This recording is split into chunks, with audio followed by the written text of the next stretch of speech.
en la cena de aniversario que organizaron. Mi nuera, de la nada, decidió hacerme pasar un mal rato frente a todos. Se burló y dijo, en tono de chiste, que me había ganado un lugar lejos de la mesa principal.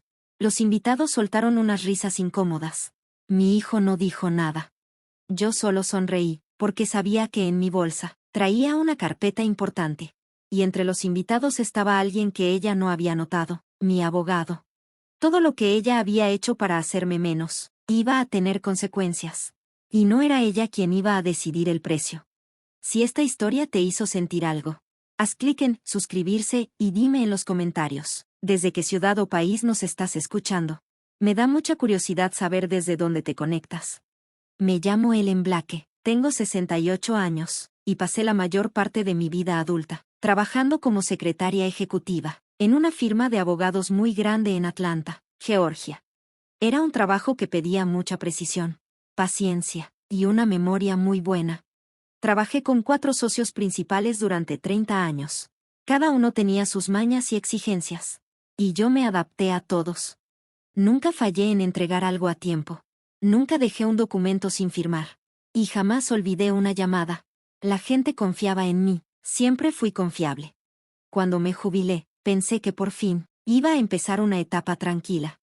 Mi hijo Daniel y su esposa Jessica acababan de comprar una casa grande en las afueras de la ciudad. Tienen 2 hijos, Nena y Charlie.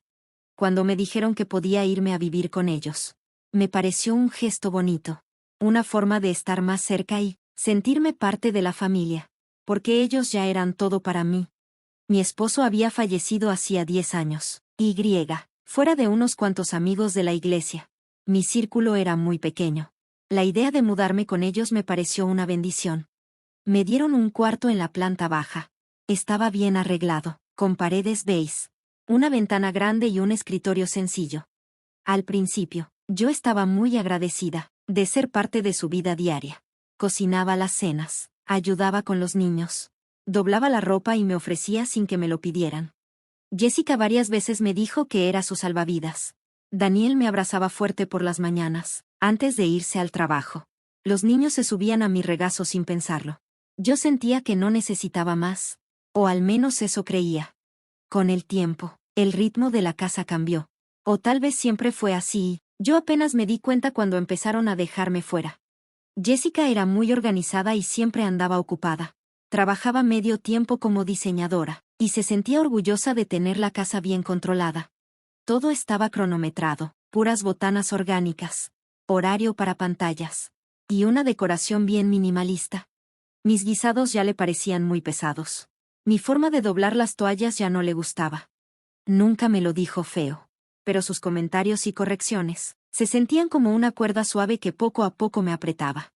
Mi lugar en la mesa del comedor se fue haciendo cada vez más lejos del centro, como si poco a poco me fueran empujando a un rincón. Cuando venían visitas, Jessica me presentaba de forma muy casual, ella es la mamá de Daniel, Ellen, se queda con nosotros. No decía que vivía ahí, ni que ayudaba, solo, se queda, como si fuera una visita que no tenía raíces ni historia en esa casa. Fue entonces cuando empecé a notar cómo manejaban mi presencia.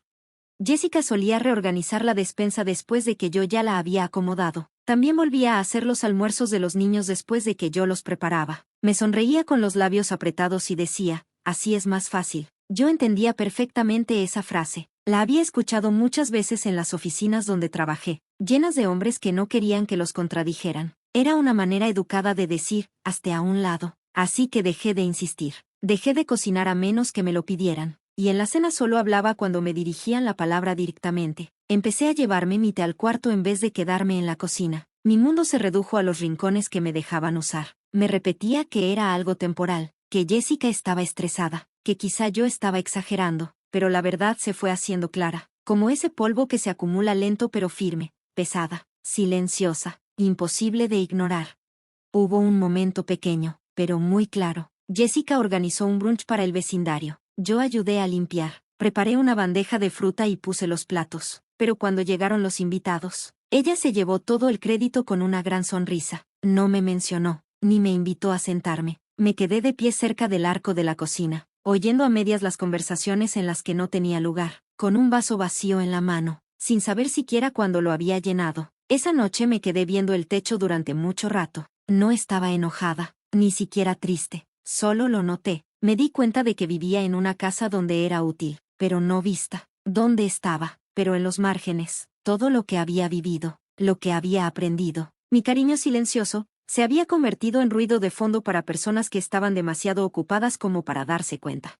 Lo que más me dolía no era ser invisible para los demás, era sentir que me estaba volviendo invisible para mi propio hijo. El cambio no fue de un día para otro, llegó despacio, como una corriente de aire que se cuela por debajo de una puerta cerrada. No recuerdo cuándo empezó, solo sé que, poco a poco, ya no pertenecía a ese lugar donde alguna vez me sentí bienvenida. Primero, fueron los cambios en la rutina. Jessica comenzó a levantarse más temprano que yo para preparar el almuerzo de los niños. Eso era algo que yo hacía siempre desde que me mudé con ellos. Cuando llegaba a la cocina, ya estaba todo hecho y listo junto a la puerta. Al principio le di las gracias, pensando que solo había tenido una mañana productiva, pero empezó a hacerlo todos los días, hasta que dejó de sentirse como un gesto bonito y se volvió una forma de dejarme fuera.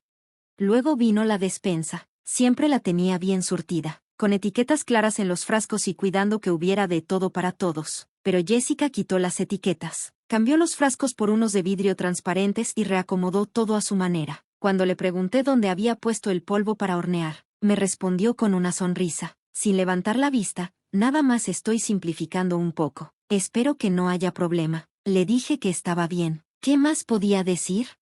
¿Qué más podía decir? Al final, era su casa, su cocina y sus reglas.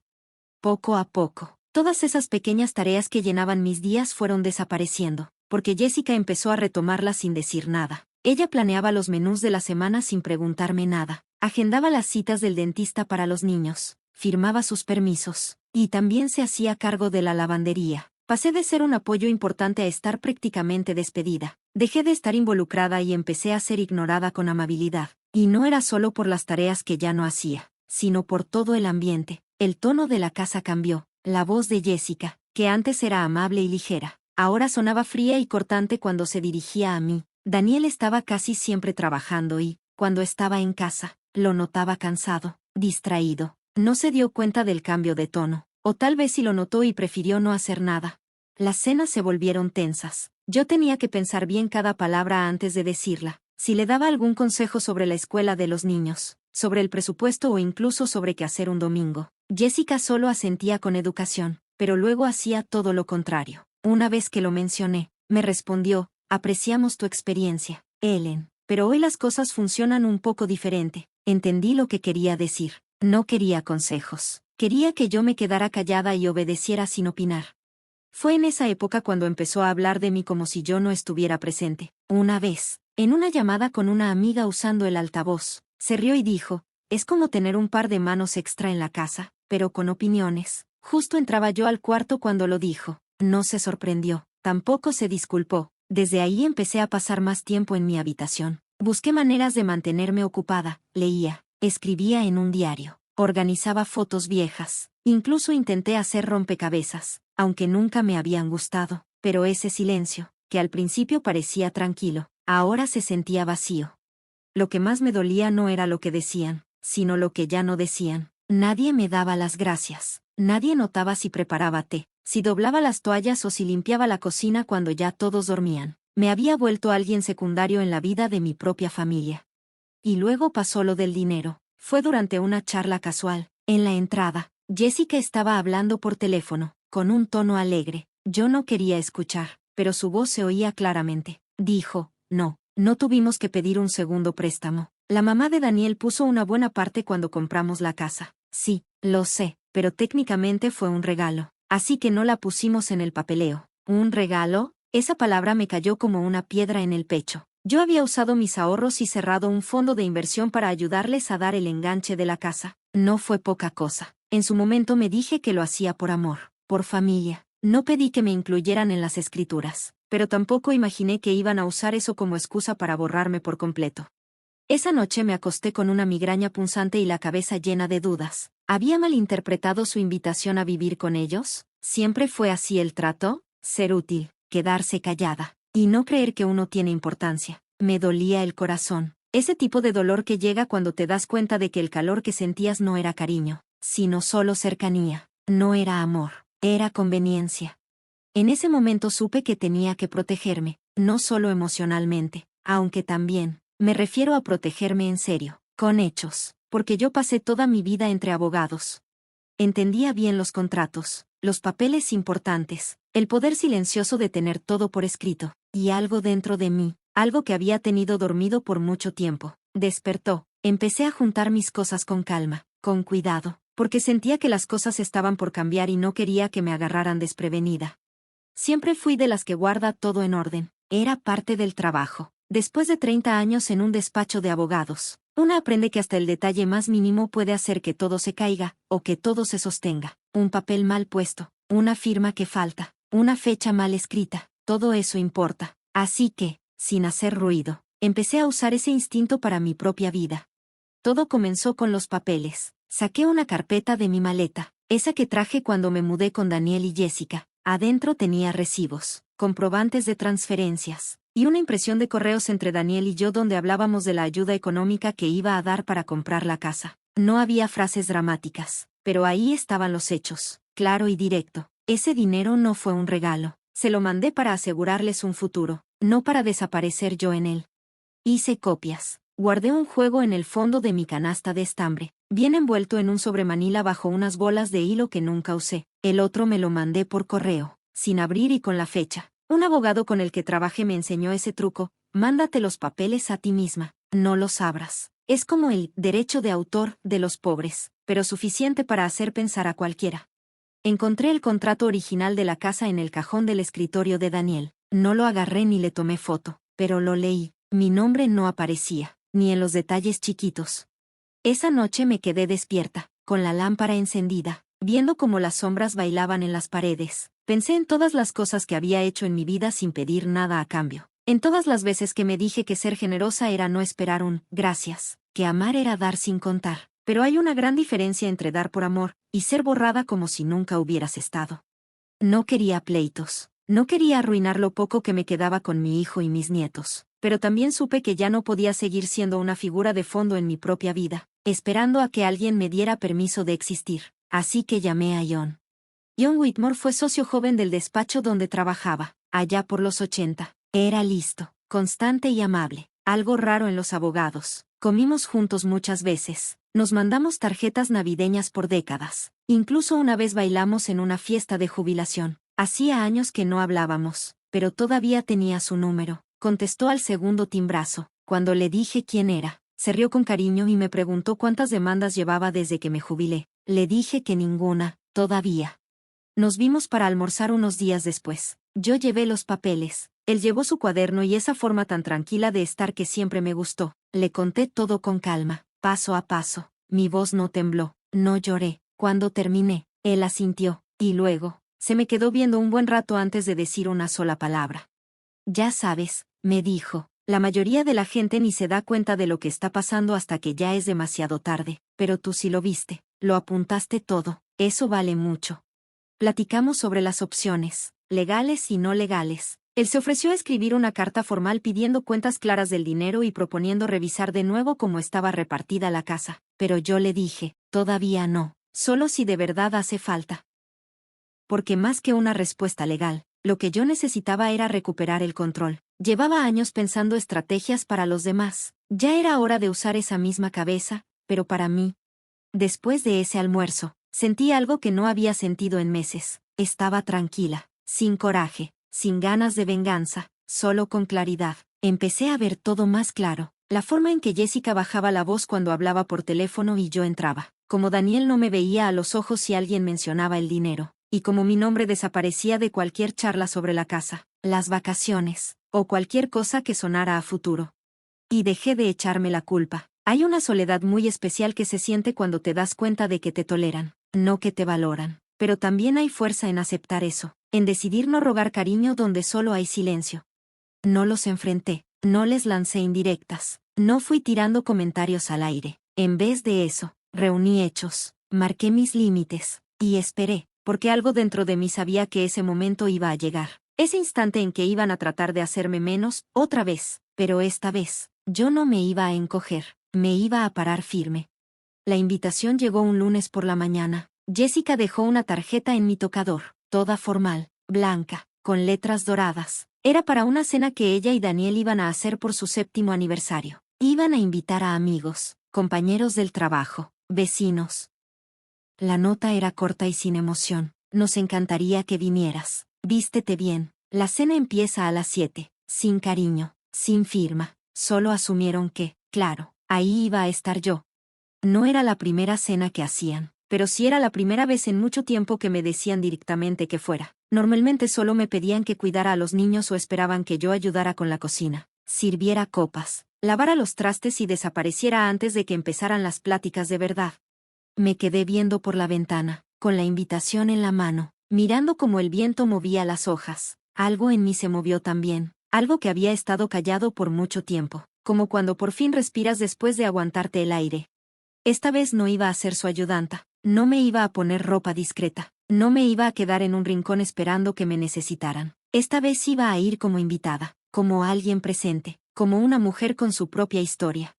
Llamé a John al día siguiente, contestó de inmediato, le conté sobre la cena, le dije que tenía un presentimiento, no me preguntó cuál, solo me dijo, ¿quieres que vaya? Me quedé callada un segundo, y luego le dije que sí. Quedamos en que él llegaría por separado, como un amigo del trabajo, lo cual era cierto. Jessica no lo reconocería. Ella casi nunca se fijaba en los detalles de mi vida si no le servían para algo.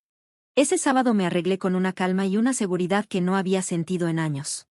Llevaba un vestido azul marino con tela de seda suave, uno que no me había puesto desde que Daniel se graduó de la universidad. Me lo puse con un broche de plata que era de mi mamá, y me recogí el cabello con cuidado. Me miré al espejo y vi a alguien que casi no reconocí, no porque me viera muy distinta, sino porque me vi ahí, presente de verdad. Antes de salir de mi cuarto, guardé una carpeta delgada en mi bolso. Ahí estaban las copias de los documentos que John y yo revisamos, las transferencias bancarias, los correos impresos, los registros.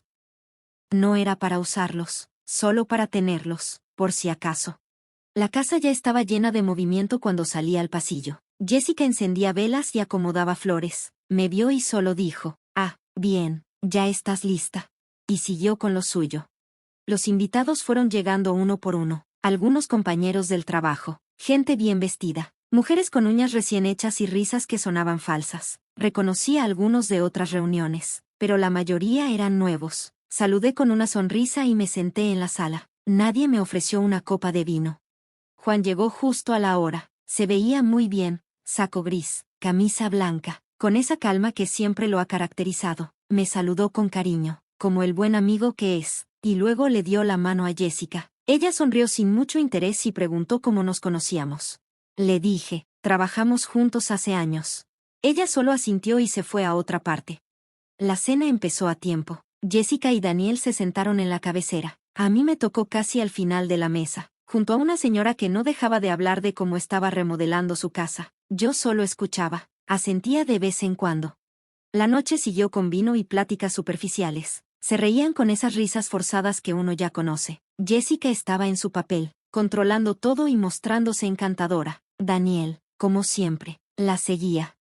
Y entonces, entre el postre y las galletitas, Jessica se levantó y tocó su copa para llamar la atención. Dio un pequeño discurso, agradeciendo a todos por venir, por apoyarlos, por celebrar su éxito. Habló del amor, del trabajo en equipo, de cómo habían crecido juntos. Y de repente, como si se acordara de algo gracioso, volteó hacia mí con una sonrisa que no era real, y dijo, y claro, también estamos agradecidos de tener con nosotros a la mamá de Daniel. Ellen siempre ha sido una mujer discreta, alguien que sabe quedarse en segundo plano, lo cual, la verdad, ya casi no se ve hoy en día. Hubo unas risitas incómodas en la mesa. Daniel ni siquiera levantó la mirada. Yo no dije nada, solo metí la mano en mi bolsa, saqué la carpeta y la puse frente a mí, con mucho cuidado, sobre la mesa. Jessica siguió hablando, pero ya no escuché lo que decía. Las palabras me sonaban lejanas. Juan me miró y me dio una pequeña señal con la cabeza, como diciendo, aquí estamos. No abrí la carpeta. No la necesité, solo con estar ahí, ya era suficiente. Esperé a que Jessica terminara su discurso, esperé a que dejaran de chocar las copas.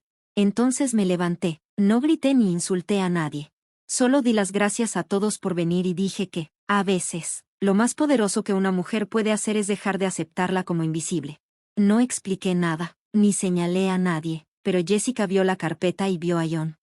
De repente, la atmósfera cambió, no con ruido, pero sí de verdad.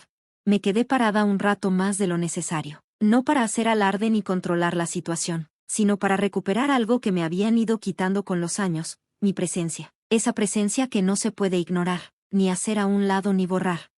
La sonrisa de Jessica cambió, se tensó su cara, intentó reírse un poco y levantó su copa para aliviar la tensión que ella misma creó, pero el aire ya estaba diferente.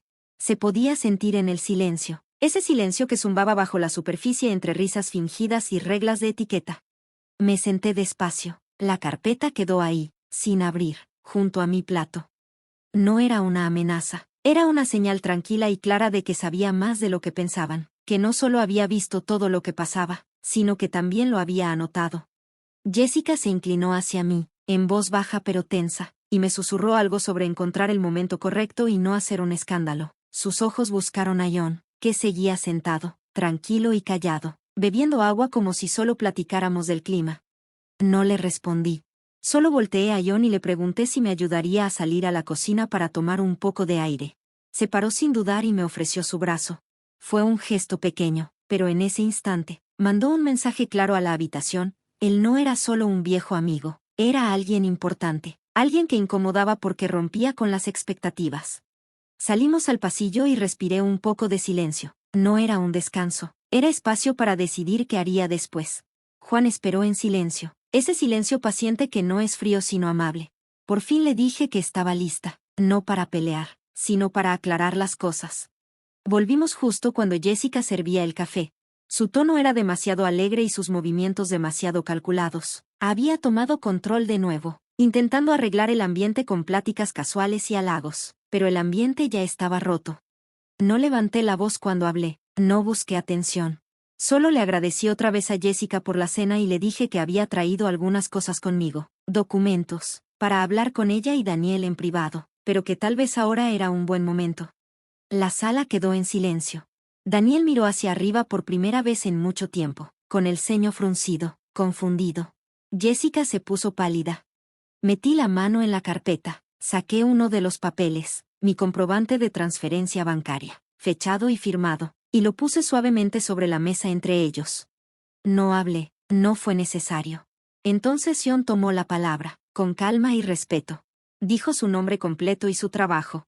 Me explicó que lo habían contratado para revisar el dinero que yo había puesto para comprar la casa, y para asegurarse de que todo estuviera bien contado por si en el futuro había que aclarar algo legalmente. Él tampoco levantó la voz, no acusó a nadie. Solo explicó los hechos despacio y claro. Jessica abrió la boca, pero no dijo nada. Daniel parecía como si se hubiera tragado algo muy feo. Los invitados en la mesa nos miraban fijo, no con sorpresa ni escándalo, sino con esa incomodidad silenciosa que se siente cuando se caen las máscaras y sale la verdad. Nadie tocó su café. Jessica trató de reír y dijo que no hacía falta, que podíamos hablar de esto después, que éramos familia. Pero yo ya había escuchado esa palabra muchas veces usada para esconder cosas malas. Agradecí a todos por venir.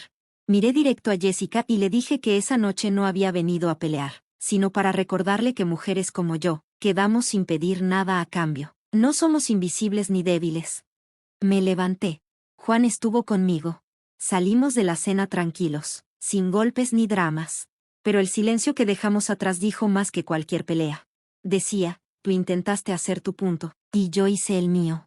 A la mañana siguiente, me desperté en un silencio raro.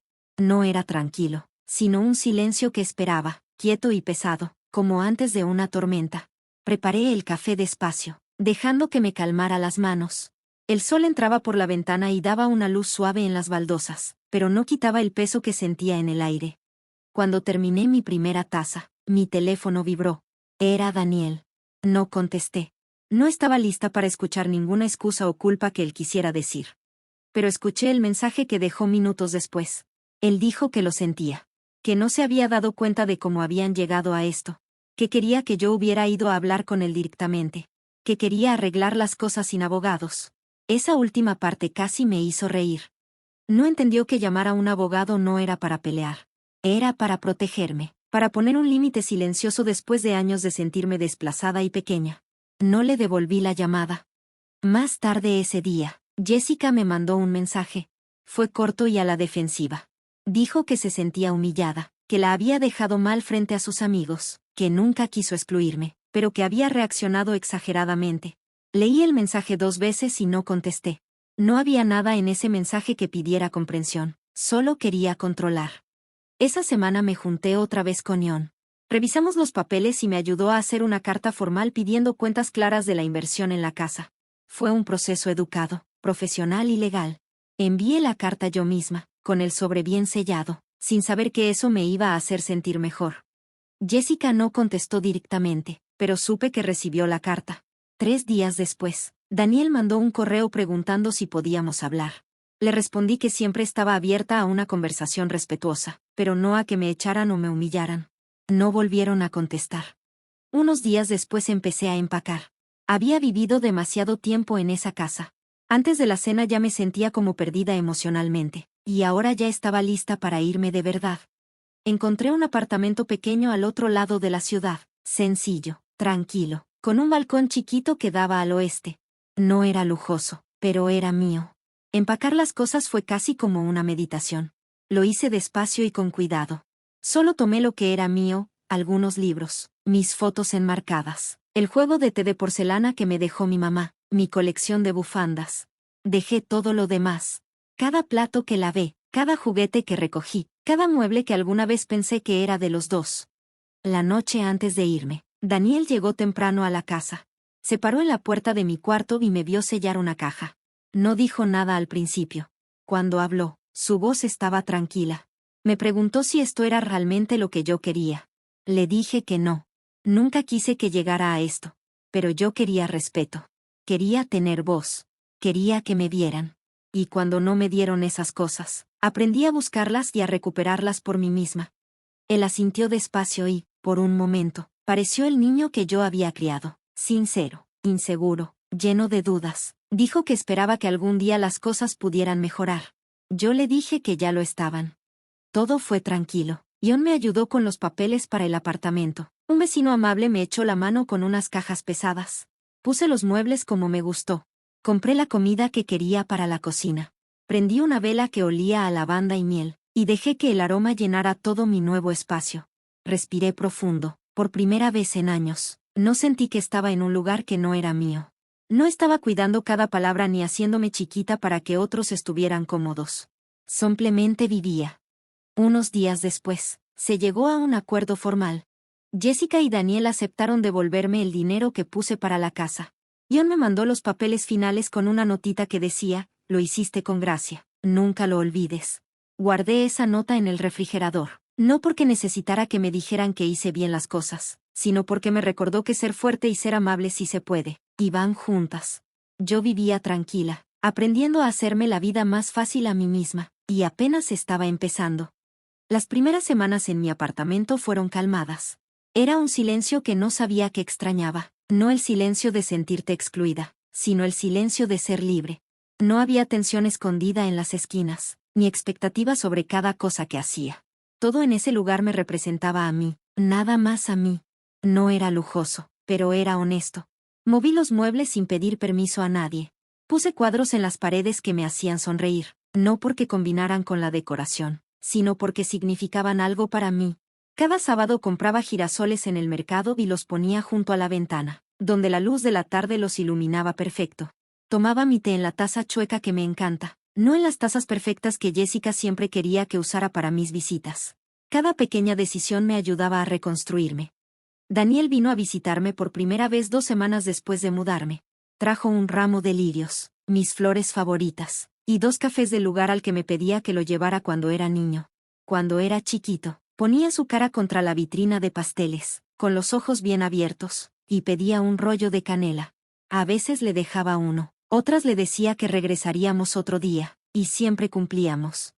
Al principio no dijo mucho, caminó despacio por el apartamento, tocó el respaldo de una silla, se quedó mirando por la ventana y asintió callado. Dijo que se sentía en paz. Yo le dije que sí, que ese era el lugar. Pero en sus ojos vi algo más que estar de acuerdo. Vi reconocimiento, como si por fin viera a la mujer que siempre fui, la que ya no estaba escondida detrás de años de solo estar para los demás. Se quedó una hora, hablamos de los niños, del trabajo, de lo raro que se sentía la casa sin mí. No me pidió que volviera. No se disculpó, pero su voz cambió cuando me preguntó si dormía bien, si comía bien, si necesitaba algo. Hacía años que no me preguntaba esas cosas. Después de eso, vino 1 o 2 veces al mes, a veces con los niños, a veces solo. Nunca trajo a Jessica. Nunca pregunté por qué. Y estuvo bien así. Sus visitas no tenían grandes secretos ni confesiones profundas. Las visitas eran simples y cómodas. Yo hacía galletas, sus favoritas, con ralladura de naranja, como las que le gustaban a su papá. Daniel arreglaba la bisagra floja de la puerta del baño o cambiaba el filtro del aire acondicionado sin preguntar. Veíamos películas viejas de comedia y nos reíamos en las mismas partes de siempre. La costumbre seguía ahí, pero todo había cambiado. No había presión ni exigencias disfrazadas, solo tiempo juntos de verdad. Y en esos momentos tranquilos, mi mente a veces se iba a su infancia. Pensaba en el niño que una vez se quedó dormido en mi regazo después de que tomó mucho sol en el parque. En el niño que ponía huellas pegajosas en la puerta del refri y lloraba cuando se le desataban los cordones de los zapatos. El niño que me abrazó tan fuerte en su primer día de escuela que casi no lo solté. También pensaba en su papá, Michael, manos fuertes, voz calmada. Él cargaba a Daniel en los hombros cuando salían a caminar de noche por el barrio, cantando mal mientras Daniel señalaba los aviones que pasaban. Michael insistió en que le enseñáramos a Daniel a nadar, aunque tenía miedo. Él va a flotar, decía, solo hay que confiar. Él siempre creyó en Daniel antes que Daniel creyera en sí mismo. Michael y yo tuvimos una vida buena, no perfecta, pero con un amor que no necesitaba palabras para sentirse. Era un amor que vivía en las pequeñas cosas, como cuando me servía el café antes de sentarme, o como apoyaba su mano en mi espalda en la cena, recordándome sin hablar, estoy aquí. Después que Michael murió, me concentré en Daniel, tenía miedo de perder más, así que me aferré fuerte, quizá demasiado. Quizá por eso tardó tanto en verme como alguien más que solo la mamá que siempre estuvo ahí. Pero lo que me sorprendió fue que empezó a notar más cosas. Comentaba los libros que dejaba abiertos junto al sillón, preguntaba por mi diario que estaba en la mesa, quería saber qué estaba escribiendo y cómo aprendía a hacer esa sopa. Recordaba solo pedazos de su infancia, pero sentí que finalmente me veía como alguien con vida propia, no solo una parte de la suya. Y eso para mí valía mucho. Jessica nunca me buscó, ni una sola vez, ni llamadas, ni mensajes, ni invitaciones. Al principio pensé si debería sentirme amargada, pero no fue así. Su silencio no era castigo, era espacio. Y yo aprendí a respirar en ese espacio. Una tarde me encontré con una vieja amiga del despacho de abogados. Se sorprendió al verme sonreír y me preguntó qué había cambiado. Le dije la verdad, que había aprendido a respetarme otra vez. Me preguntó si estaba enojada con mi familia y le dije que no. Quizá alguna vez sí, pero la rabia pesa mucho y ya la había cargado suficiente tiempo. Lo que sentía ahora era calma, la tranquilidad de saber que hice lo correcto, que puse un límite. Y por primera vez en mucho tiempo, nadie lo pasó por encima, nadie lo ignoró. El respeto no significa que la gente me llene de cumplidos, pero sí que se detengan y me vean. No significa que ellos hicieran todo lo que les pedí o cambiaran de la noche a la mañana. Significó que dejaron de pensar que podían contar mi historia por mí. Una mañana, recibí una tarjeta de Daniel por correo. Adentro tenía una frase sencilla, escrita con su letra cuidadosa y conocida. Te veo ahora. Eso fue todo, sin firma, sin adornos. Pero guardé esa tarjeta mucho tiempo, porque esa frase, tan simple, valía más que cualquier disculpa que él pudiera dar. Él me veía, no solo como su mamá, ni solo como alguien que daba mucho, sino como alguien que todavía tenía mucho por vivir y ofrecer, a su manera. Mientras fui creciendo, entendí algo que nunca me había atrevido a decir cuando era más joven. Esa paz tuvo un precio. Lo mismo pasa con el respeto propio. El costo de siempre quedarse pequeño, de ser buena onda, de siempre poner la comodidad de otros antes que la propia. Ese costo no se ve, pero es muy alto. Yo lo estuve pagando por muchos años, hasta que por fin dejé de hacerlo. En las semanas después de empezar mi nueva vida, mis días empezaron a sentirse como una canción que yo misma estaba componiendo desde cero. No solo estaba reconstruyendo mi vida, estaba cambiándola de verdad. Por primera vez en mi vida, No me adaptaba a los horarios, estados de ánimo o necesidades de otra persona. Simplemente seguía mi propio ritmo. Empecé a ser voluntaria una vez a la semana en la oficina de ayuda legal comunitaria. Solo archivaba documentos, organizaba papeles y contestaba el teléfono. Nada espectacular, pero me sentía bien rodeada de gente que aún cree en la justicia. Algunos jóvenes que hacían prácticas me veían como la señora amable que llevaba muffins. No sabían que yo había escrito documentos que hacían llorar a la gente, y que aún podía encontrar un error en un contrato desde el otro lado de la habitación. No necesitaba que lo supieran. Sabía que eso era suficiente. También me uní a un pequeño club de lectura en la biblioteca del barrio. La mayoría de las mujeres tenían entre 60 y 70 años.